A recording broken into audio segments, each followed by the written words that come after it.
Power to the truth.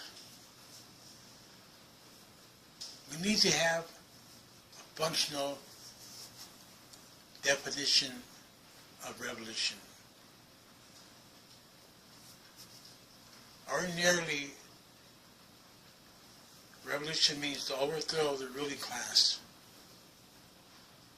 And revolution is against the law. That makes the revolutionary an outlaw under the fascist state. Many people use the term, or some do, the term political revolution. For example, Bernie Sanders, who has sold out to the Democratic Party. Any real revolution involves the seizure of the wealth of the ruling class and the redistribution of that wealth to the people. It's not just to get another Democrat in the White House. So it looks now with the 2016 presidential elections that it's going to be a choice between the warmonger fascist Hillary Clinton and the fascist maniac Trump. And there's no wonder why so many people are turned off to politics in general. Politics is the business of power. And it does not go away simply because we ignore it. So we need to have a good comprehension of what revolution is and not be manipulated by words and by emotions. This is from Blood in My Eye by Comrade George Jackson. Revolutionary change means the seizure of all that's held by the 1% and the transference of these holdings into the hands of the remaining 99%. Until 1% are simply displaced by another 1%, revolutionary change has not taken place. A social revolution after the fact of the modern corporate capitalist state can only mean the breakup of that state and the completely new form of economics and culture. So, we're talking about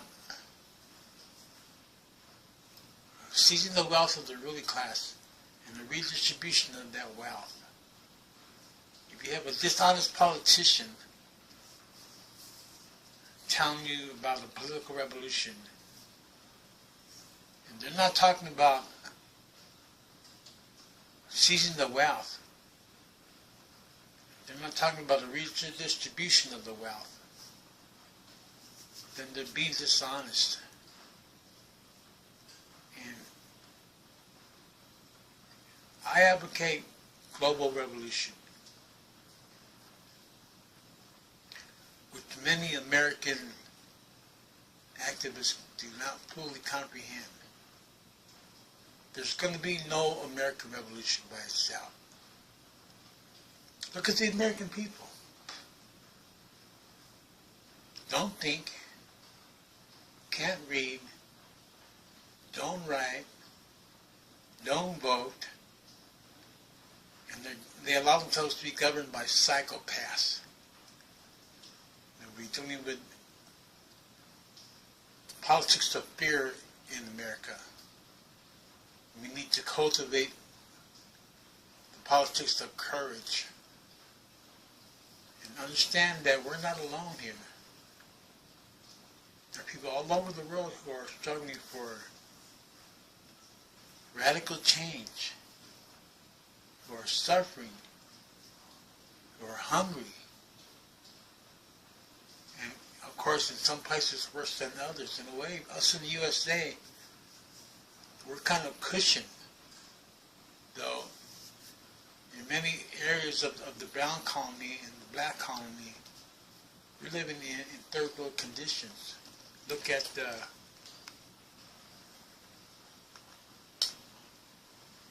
reservations where our American Indian people are at. I'm a Chicano de Aztlán. I'm a native of these lands. My people were here before there was even an America. So, I was born in the USA, though I don't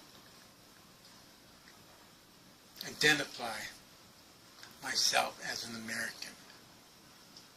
And I'm not here to be popular or to get 1,000 subscribers or what. I'm just sharing you how I look at the world. Which may be different from the way you look at the world.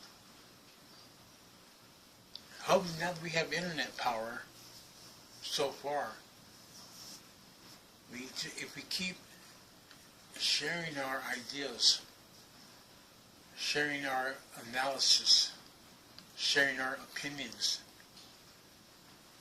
and listen to each other,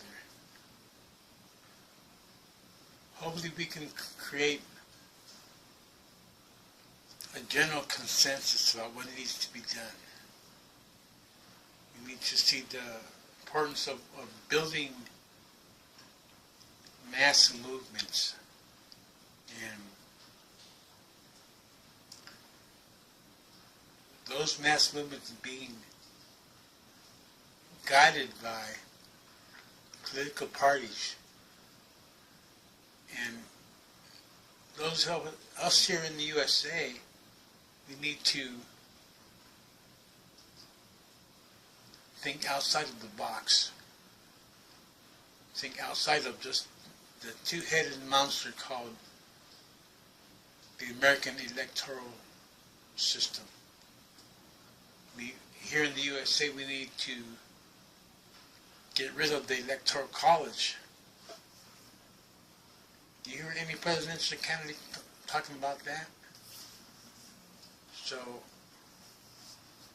think global, work on the local level, and maybe more important, work on yourself. Work on your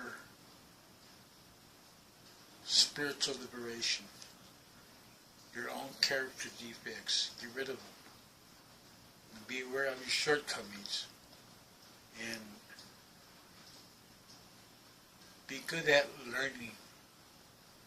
Learning, L-E-A-R-N-I-N-G. So that's just my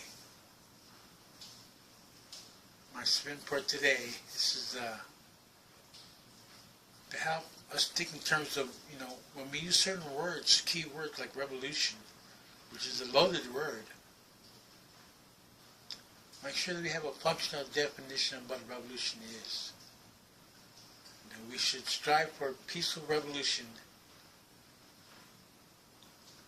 which is a practical necessity and a logical possibility, and at the same time not be naive.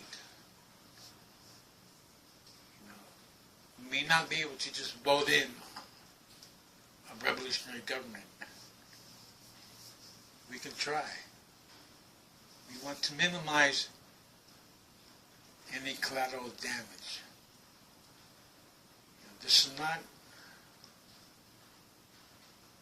Castro's Cuba. So we can study other revolutionary struggles and how they went about bringing about their revolution.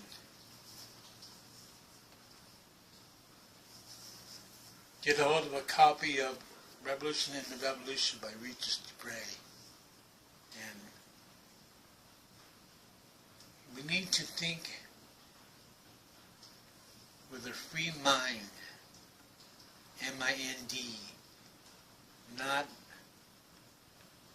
restricted by any ideology, not restricted by any philosophy, but a mind that comprehends connected reality as it is. So my spend for the day off my sister, she gave me this little tablet.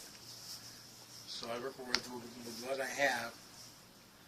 If you want to donate a good video camera to me, I work with what I got. So power to the people, keep learning, keep hope in your heart. Let's all come together and try to make it a better world for ourselves and for our children. Power to the truth.